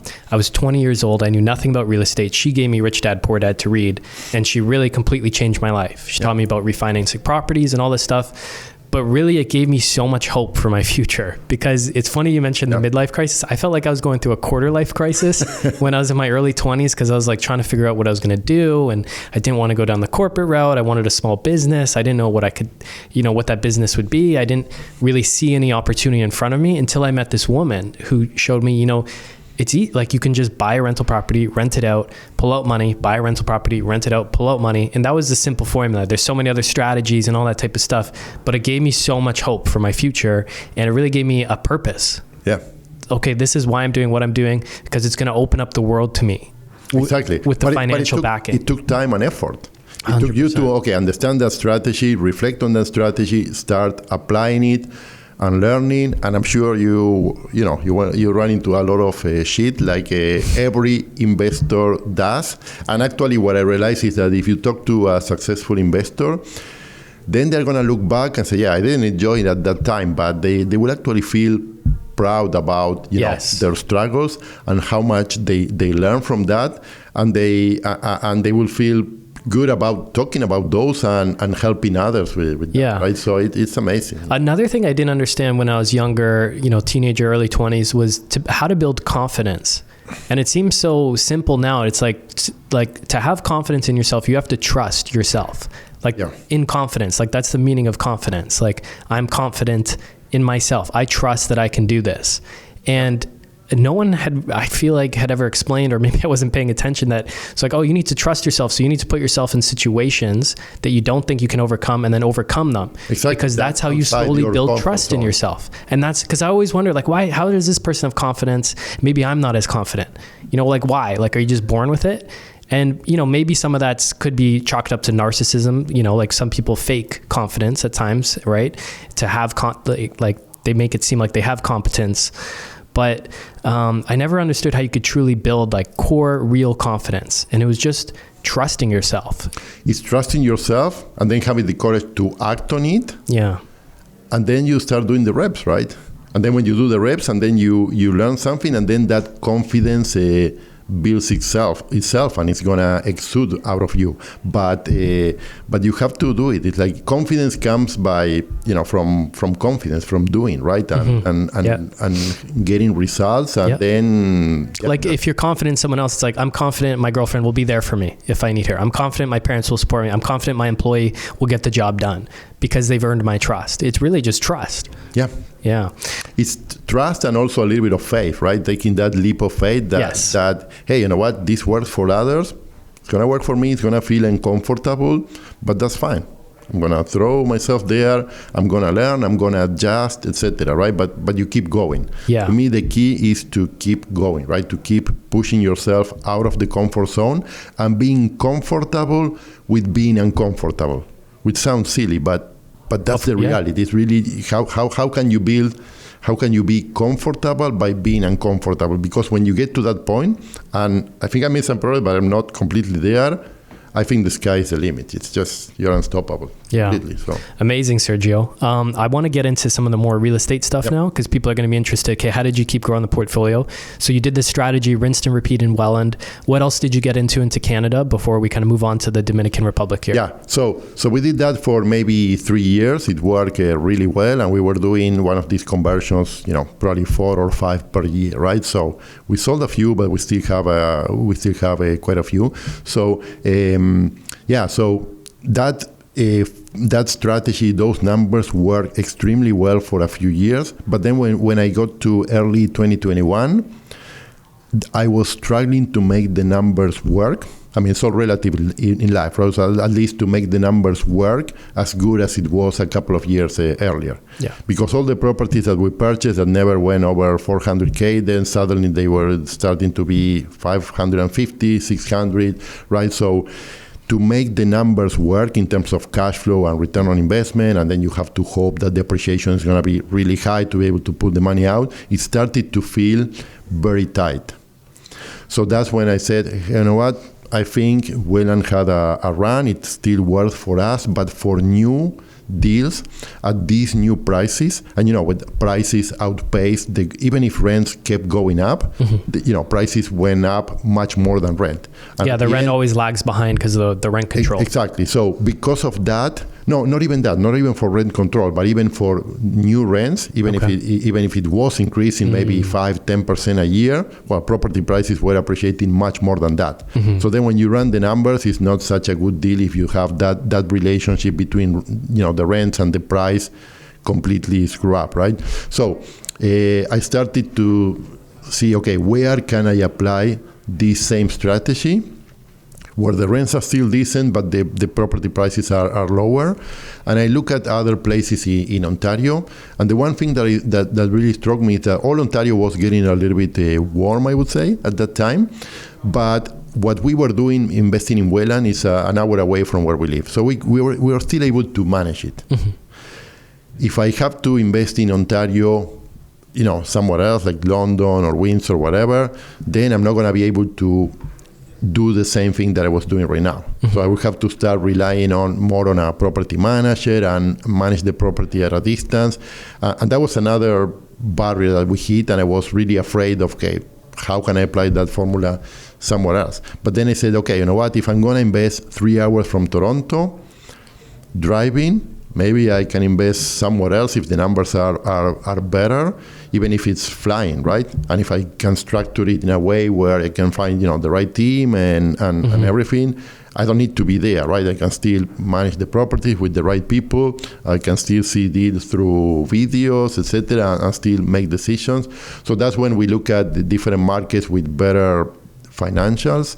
We look at Atlantic Canada, we look at Calgary, and we decided to put the focus on Calgary. So that was early 2021, where not a lot of people were looking at Calgary because Calgary came from a big slump for many years.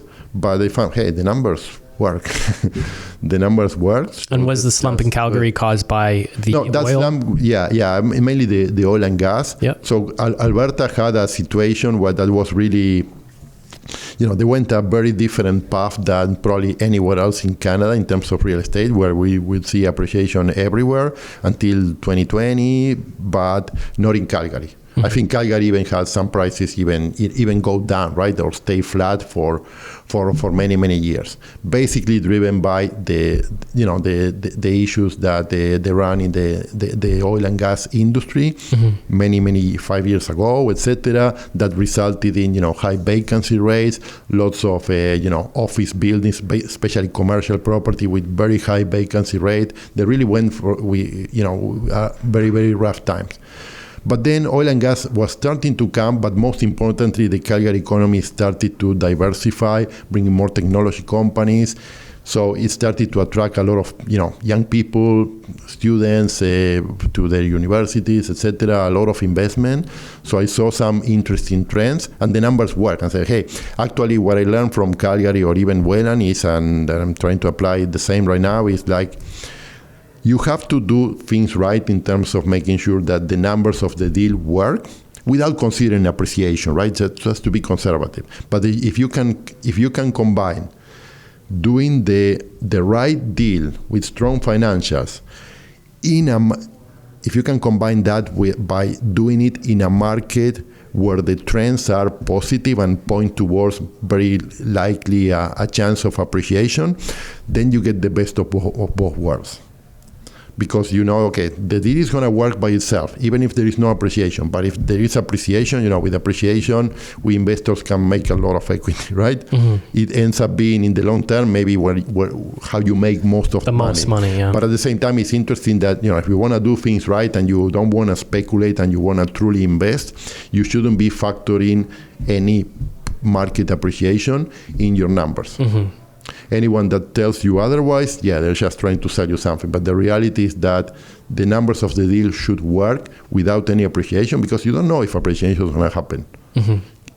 If you are in a market where it likely happen, okay, so there is a high chance, which is good. Mm-hmm. But if it doesn't happen, the deal still works. Yeah. Even if the market corrects, well, if the numbers work and the property carried itself, it's going to carry itself through bad times. I'm just going to wait it out. Yeah, you're investing from a stable point of safety. Exactly. But when you can combine a good deal in a good market, it's completely game changing, right? Yeah. Okay. So you started buying out in Calgary? Yeah. So we purchased, so the strategy changed a little bit in terms of we found really good numbers in some type of property, and we didn't have to go through all the hassle of the renovation, right, and the conversion, right? So we purchased 4 duplexes that they all came, with turnkey with a secondary suite. Okay. So a 2-story, nice 3-bedroom upper unit with a 1-bedroom apartment, 650 square feet, but really nicely done with 9-foot ceilings, with nice window wells, really nice property, right? Yeah. So, we did one, it worked well. We did another. And did you hire a property manager to find tenants? Yes. Yeah. In the case of Calgary, we completely outsourced that part of the... So you did your due diligence, looked at a few companies... Yeah. I think like everything in life, you really learn by doing. So I feel good that in the case of Welland, we always manage the properties ourselves. And we found the tenants ourselves, except now that we're living in the Dominican Republic, right? We had to pivot a little bit there. But initially, and even Tom and Nick mentioned that, it's not bad for you to do it the first few years or the first few deals, because you can really learn what it takes. So when you really know that, then you're better prepared to outsource that to a property manager. So at least I had that benefit, and I was able to, vet the different companies and select someone that I think these guys know what they are doing, and not that they just talk nicely and they fool me, right? With nice marketing. So so that helped me from that point of view. But all Alberta, we did it from day one with a property manager, and it's awesome because there is some cash flow. All our cash flow in our properties, because we ended up with variable rates, has reduced, okay, but they're still cash flow positive, and it's zero hassle. It's like, it takes almost no time. So we said, hey, this is fantastic. We were really hard to get to this point, and I was envisioning that when we get to that point, I can start making some big changes in my mind, such as leaving my full-time job to be able to go full-time into real estate, which is something that I did just now, right? Since I quit my job in December. So, it really, gave us a lot of, it really gave me the confidence to be able to say, okay, now I'm going to go full-time and I'm going to do much more, because sometimes I like to say that money is a problem. It's a problem for a lot of people. So this is a way of kind of like solving a problem. It's just a money problem, right? You solve that money problem, and then you can, focus on other areas and other stuff, and think about the future and growing and taking more risks, because you know that your day-to-day is covered by the income that you already generated, right? So, okay. So then the Dominican. So you start on this journey. So you bought one place there. You've been living there, and tell me about your other place that you just got built. Yeah, so we bought the first property in May 2022. That was a 2-bedroom villa in a nice gated community, one of the nicest gated communities. So this is in the north coast of the Dominican Republic. It's a province called Puerto Plata. And actually Puerto Plata is the closest city. And there is an airport. Where you can fly from many places, right? Even from here, from Toronto, there are many places, many flights per week, right, to Puerto Plata. Of course, it doesn't have the same frequency as Punta Cana, but it's still sizable. So we bought that property at the beginning of 2022 when we started looking for alternatives to invest outside of Canada. And as I mentioned, the things that were happening in Canada were one of the reasons why we started to look to continue invest outside of Canada, but it wasn't the only reason. At the same time, we said, hey, we can buy a vacation property in a place that we really like, and that property pays for itself, or even give us some money, but it also gives us the chance to learn that market and the chance for us to go and spend time. Mm-hmm.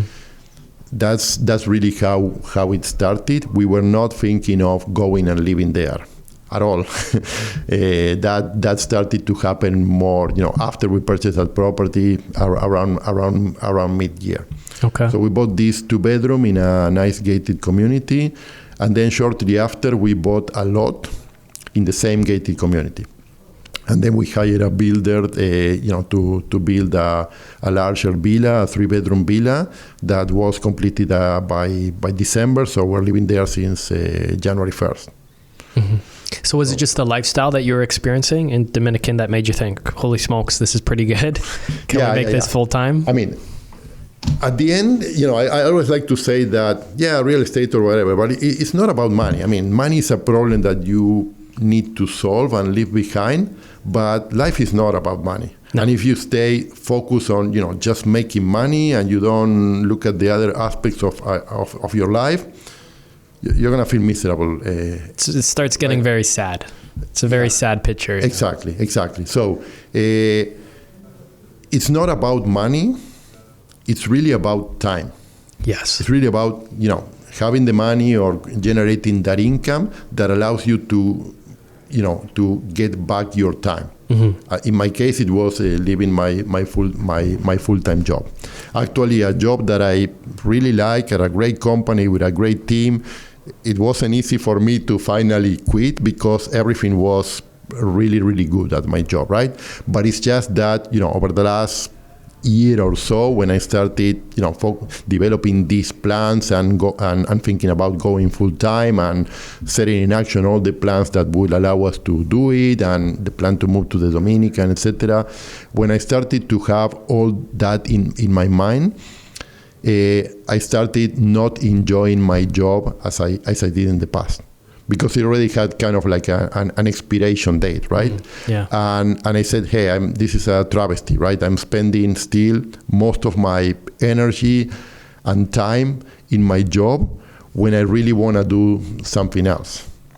So that's why, I realized that, okay, I had to leave my job, but it's all about gaining that time mm-hmm. to create a better lifetime for you and your family. Yeah. So why we picked the Dominican Republic, it was a decision based on lifestyle, because we truly, after we did our research, and then we can get into more detail if you want, but we saw a lot of positives in an area where, the weather, of course, is fantastic, the geography is fantastic, the community is awesome, because there are a lot of foreigners living in that area.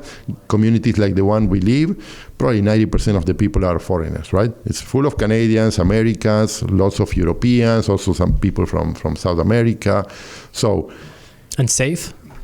It's actually very safe. Yeah. If you compare the Dominican Republic right now with other places like Mexico, it's day and night, right? It's much safer. You don't see the police or the army walking down the beach or the road, right? Just to create that sensation of security, right? As it happens in Mexico, unfortunately. I hope it turns around at some point in time. But in the Dominican right now, it's very safe. You don't see a lot of police presence, and you don't hear about things happening other than the opportunity crime, right? Yeah, if you have a house that is not on a gated community and and you're not living there for a while, it's vacant, eventually they may break in or they may steal your car. Yeah, stuff happens, but right now it's pretty okay. Okay. Especially outside the large cities, right? In the large cities, there is a little bit more crime. Sure. But in this area, so far, is very safe. And what I think it helps a lot is also the fact that the economy there is booming.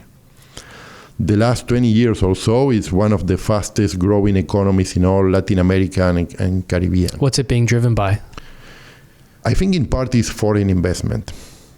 Really, I mean, there is a lot of money coming to the island for all sorts of investment, including, for real estate development, right? So that money is really, helping the economy, which instead helps create more jobs.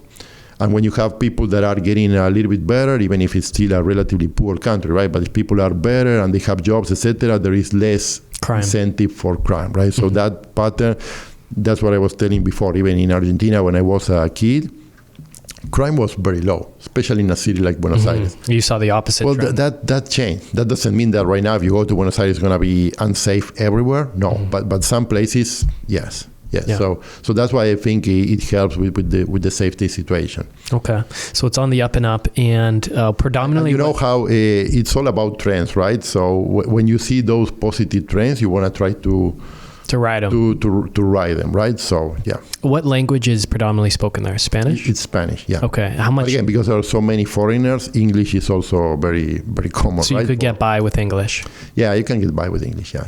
Yeah, okay. You've been there for how long now? I've been going back and forth since mid 2022, but now since late December I just moved full time, right? And my family has been there since last summer. Okay. So my wife and kids, my kids started school there, and actually I didn't mention that, but because there are so many foreigners, there are actually 3 private schools. Different styles of schools, but 3 private schools with English education and with a program that mimics the U.S. program and is accredited in the U.S. So when we realized that, okay, we can bring our kids here and they're going to have a good experience, and probably even better than, now I'm realizing even better than another year in a public school in Ontario, really. So they are going to a great school. They are exposed to kids from families from all over the world. It's a much more entrepreneurial environment, and it's been a much better experience. Are they enjoying it? They are enjoying it, yeah. So especially one of them, my 12-year-old, is absolutely loving it. Yeah. He's absolutely loving it because now in that community, he has a lot of friends and he's out all the time with his bicycle for hours, right? He comes from school, he gets a snack, and he's out playing in the soccer field, the playground, the swimming pool, riding bike with their friends, and they are, as long as they stay, they do stay within the community, right? They wouldn't let them go out.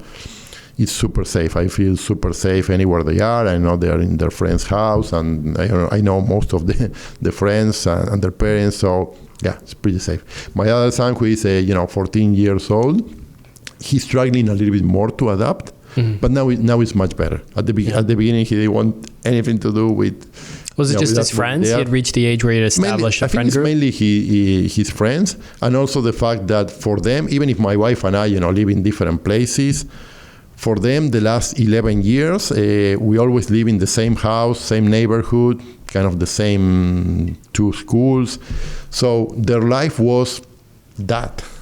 And they didn't know anything else, right? Yeah. So from that point of view, it was a big change for them. Massive change, yeah. Massive change, but I think it's only gonna do good for them. Even if they end up, or we all end up coming back to Canada, I think the experience that they are having they're gonna take it for the whole life, right? So are you gonna plan on bringing the family back here just to visit, or spend 6 months of the year here, 6 months in Dominican? No. We are planning to stay there.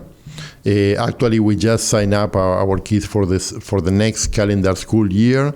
So far we're gonna be staying at least another year and a half because we're liking it.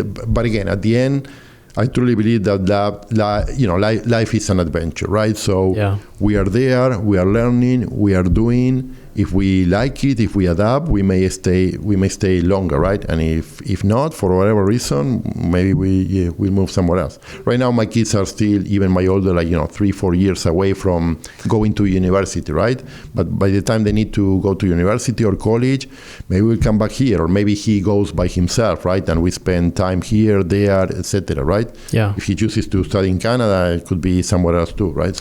So now you're living in the new built home that you did, and did you custom built this to your exact preferences, like the exact home you wanted? Yeah. Actually, that was a really interesting process because it was the very first time that we built anything, right? Yeah. So working with the architects and the builder and going through all that process, again, not without struggles, not without delays and costs above expectations and all the crap that we normally deal with. But I feel that I learned a lot by going through that process, right? Mm-hmm. So now we have. And you kept your first house? Are you renting it out now? Actually, I was renting it out. It's still renting, but I actually sold that one. Okay. So it's gonna close mid-April. Okay. Yeah. So we're gonna be redeploying that capital to other investment opportunities that now that I'm there and I'm learning, that I know are better opportunities. Yes. What actually happens is that happens a lot there is that when you have during the high season, which is from December until end of March, April, everything rents. And the rents are decent, or I would say almost everything rents, right? Because it's really the high season. There is a lot of people coming from North America that want to stay there for the. Are we talking mainly short-term rentals or mainly with short-term rental? It can be short and long, but in high season you can get the most through short-term rentals. Okay. Or by renting for three months or like 4 months. That midterm just for the winter, because it's winter you can charge a little bit more. That works well too. Okay. But what I realized is that when the low season comes, so I experienced a little bit last year, but also by knowing more people and talking, when you get into the low season, in some places it can be quite low. You gotta be careful, right? So our property in that community, we realized, okay, during low season, it's not good for short-term rentals. We will probably rent it only 2 weekends per month during the whole low season. So then the option, which is actually a good option, is to rent it long-term, 6 months or for 12 months, furnished, right? That's the most common thing there.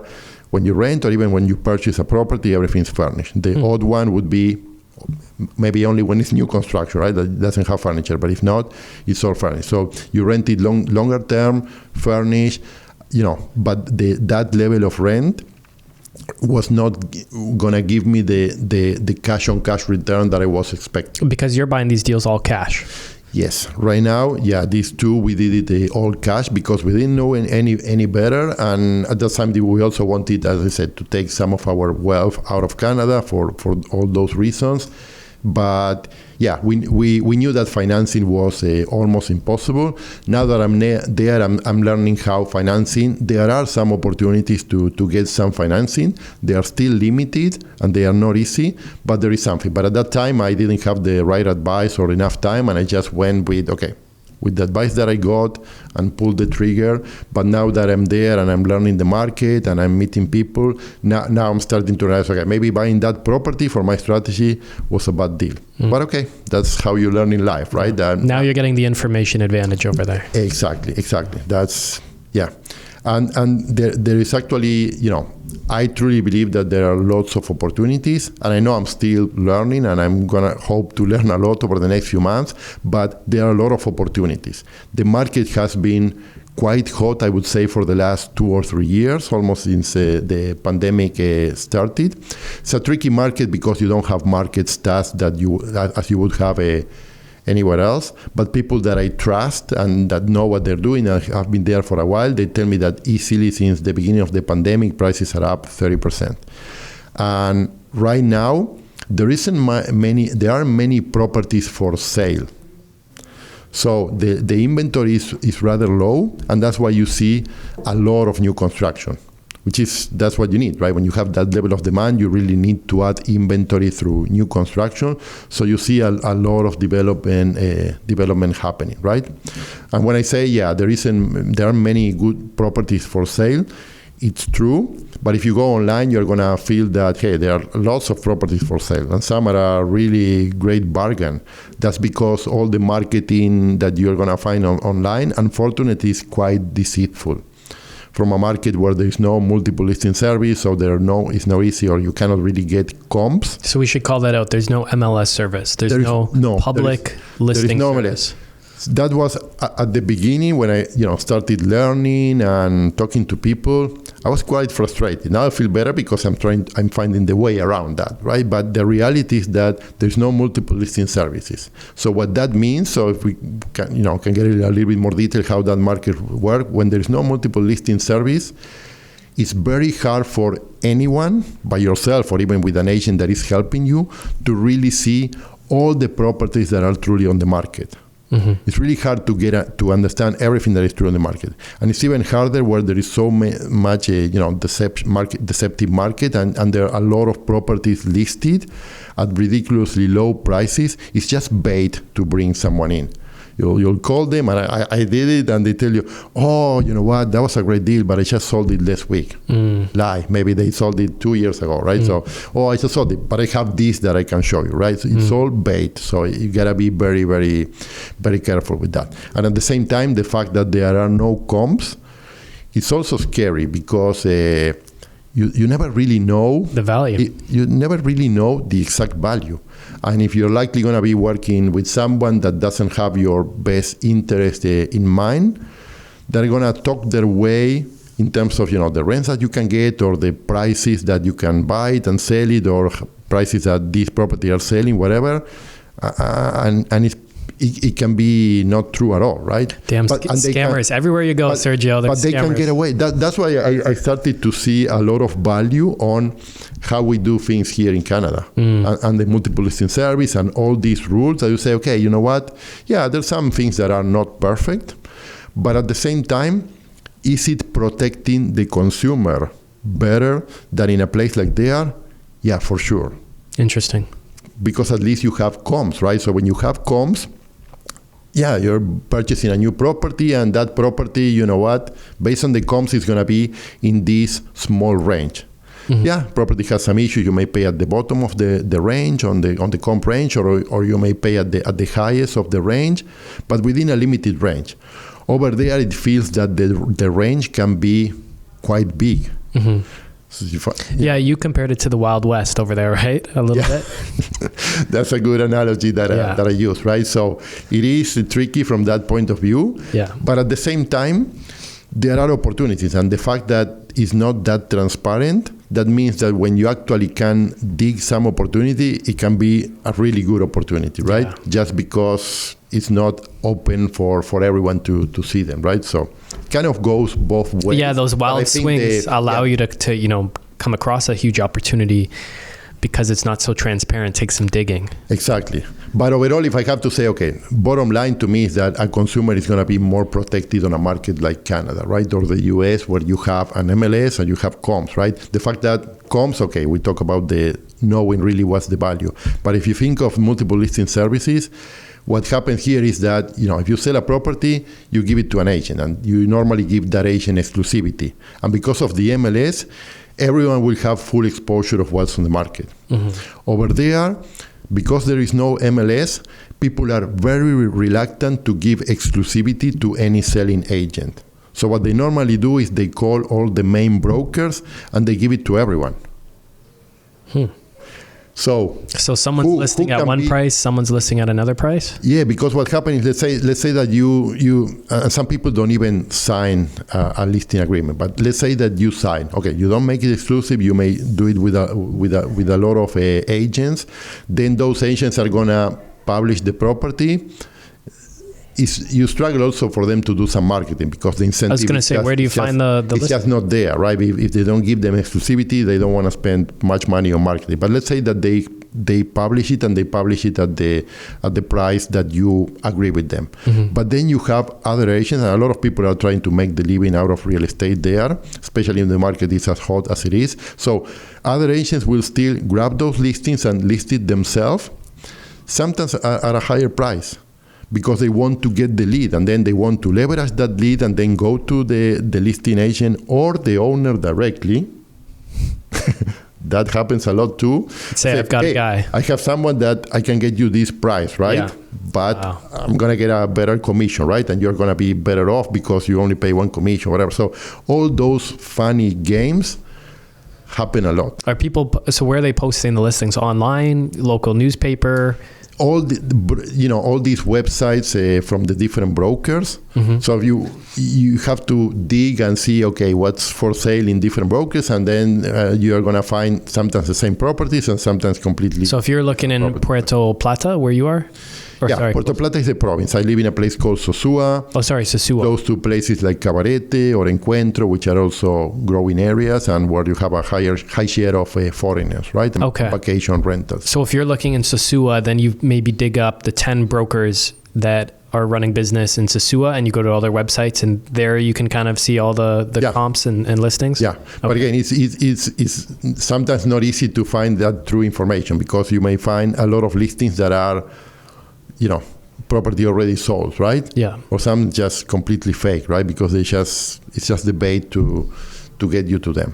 And you will see how people operate there. And I experienced that myself, right? I was there, I wanted to invest and talk to a lot of people, and they absolutely love foreigners, because the foreigners have the money, but they don't have the knowledge of the area. Yeah. So you are there and you want to make the most out of real estate commissions. The best that you can do is try to find a foreigner, right? Yeah. So, but it's sad, but that's really what it is. So there are opportunities for sure, but you just have to be careful, because not everyone has the integrity level that you want, right? So okay.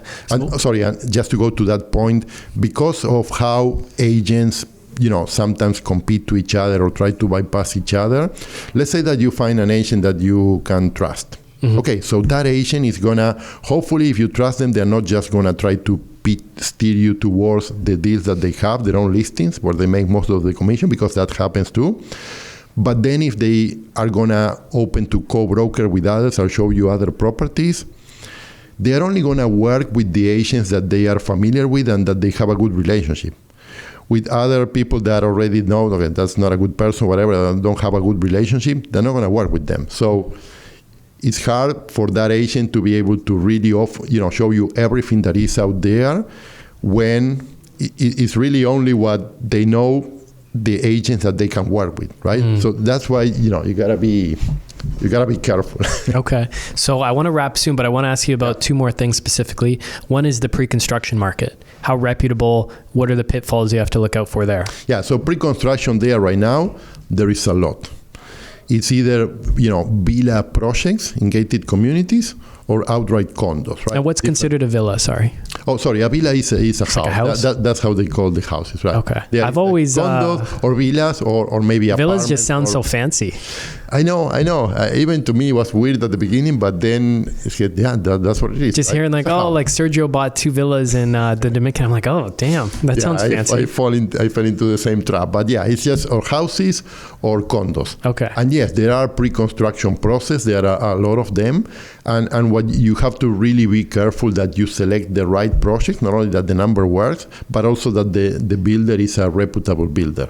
Because the tricky situation there is that a lot of people build, they may not have the experience or the financial strength or the reputation, and some projects start and don't continue. I even have a very good friend that thought he found a great deal on a condo. He put a lot of money in that project, and now that project is stalled, and he basically wrote off that investment, right? He doesn't think he's never going to get the money, and maybe there is a slight chance that eventually the project is going to pick up, it's going to be completed, but right now it's completely stalled. So you have to be careful about the financial position and also the reputation, because over there, people sometimes try to make a big buck by cutting costs on construction. Can they get away with that? They probably can, because even if you have permits, you have inspections, the enforcement of those rules is not as good as it would be here. So if you find the right people, great, and they are going to have pride in what they do and deliver a great product because they have a reputation to defend, that's fine. But if you fall into someone that's going to make a big, want to make some bucks on a new development and they don't know what they're doing, there is a chance that can work not in your favor, right? So you just gotta be careful. Okay, so, all right, I guess we could get to wrapping. The last thing I wanted to ask you was, where are you going to redeploy your capital, do you think? Yeah, so right now we have we're actually getting into a pre-construction condo, a small studio in an area that is, developing really fast and has a lot of demand, and we know it's going to be very likely good for short-term rental all year long. So how did you find out that the builder you're working with is reputable? Working with, through other agents that I know or people that I know, and checking also the previous projects that they have done. Actually, this is a relatively small builder, but they have done a couple of projects already, and they are Canadians from Quebec, right? So there are a lot of, even the builder. So that's the developer and builder. But in the case of my gated community, I bought the lot, and then I hired the builder. And actually, the builder is also a Canadian that has been there for. So are there a lot of expats, Canadians, Americans, who are now starting businesses there? Lots. Interesting. Lots. Europeans, lots of people that have been there for a long time. And recently, since the pandemic started, I would say there's an acceleration, right, in terms of people that are moving there. In the past, it used to be, a lot of retirees. Mm-hmm. We still have the retirees, but then you have, younger families, and if someone that can work remote, basically a digital nomad, or is just investing or have a business that can manage remotely. Because how's the internet in the DR? It's actually pretty good. Yeah. I mean, I'm paying like the best plan, $45 a month. Okay. And that plan works really well. I can go on Zoom. It works extremely well. It's just not 100% reliable. Occasionally, it goes down and comes back, etc. Yeah. But for the most part, when it works well, it's as fast speed as it is anywhere else, right? So no issues with that. So. Okay. So you're doing the pre-construction. Okay. Man, I think we can wrap up here. You have an amazing story, Sergio. You've offered to kind of be the boots on the ground for people in the DR a bit. Yeah. Do you want to leave your contact info for people if they want to ask you about stuff? Yeah, for sure. I mean, I talk to a lot of people. People know that, okay, I'm an investor first, so I want to continue to invest there. I want to continue to invest eventually with partners if we have good deals. But I'm also open to start helping investors, right? So what are your plans specifically down there? Yeah, so right now I'm negotiating. I may very soon sign up with a broker there. Which I really trust, and I think they have the integrity that we need. It was hard to get to that point, right? Because there are a lot of those. So I may sign up with someone, but that's a secondary goal, right? As I said, to me, it's more about, to continue investing. But I think by doing that type of job, I'm going to be able to learn the market much faster, to be able to find opportunities faster. And along the way, if I can help other investors do the same, that's what I would like to do. I never really worked as a realtor, and this would be, if I end up doing that, it was going to be like working as a realtor. Yeah. And in my mind, in the past, I never had a very good opinion of realtors overall. Yeah.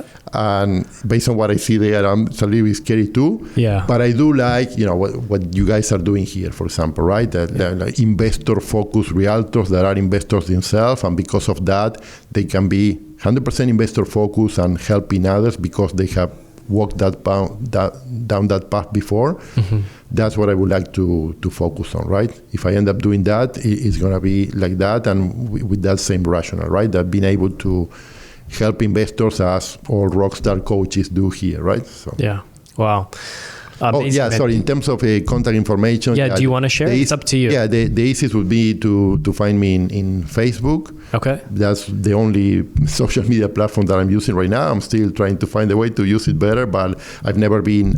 I was kind of social media averse until recently. Yeah. Well, it's good. You had the blinders on, right? And you were busy changing your life. You were too busy to post on social media. Yeah. Totally.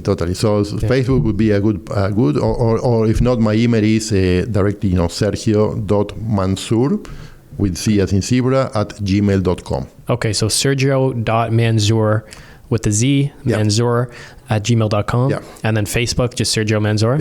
Yeah. Okay. Perfect. Awesome, man. Thank you so much. Thanks, Anthony. It has been a blast. As usual, coming here is awesome. So yeah, your story is so inspirational, man. Thank you for sharing. Your mindset is incredible. And I'm definitely inspired by your story. So thank you. Thank you. And I would say it's just the people that did it before us, right? Yeah. I think we are all, if we have the right attitude, we can all stand in the shoulders of giants, right? That the people that have done it before, that's the people that inspire us and how we learn. And that's incredible. That's man. what it is. So yeah, incredible. Okay. Thank you, Sergio. Thank you so much. Thanks, Anthony. Yeah. Thank you. Take care, everyone. Bye. Thanks. Bye-bye. Hey, thanks for tuning in. You can find every new episode of the Your Life, Your Term show on all the major streaming platforms. So Spotify, iTunes, Google Play. And if you'd like to get free copies of some of the books that we've put together, like these right here, or some of the reports that we've put together, like these right here, you can find all of those at www.rockstarinnercircle.com. That's www.rockstarinnercircle.com. That's it for now. Until next time, your life, your terms.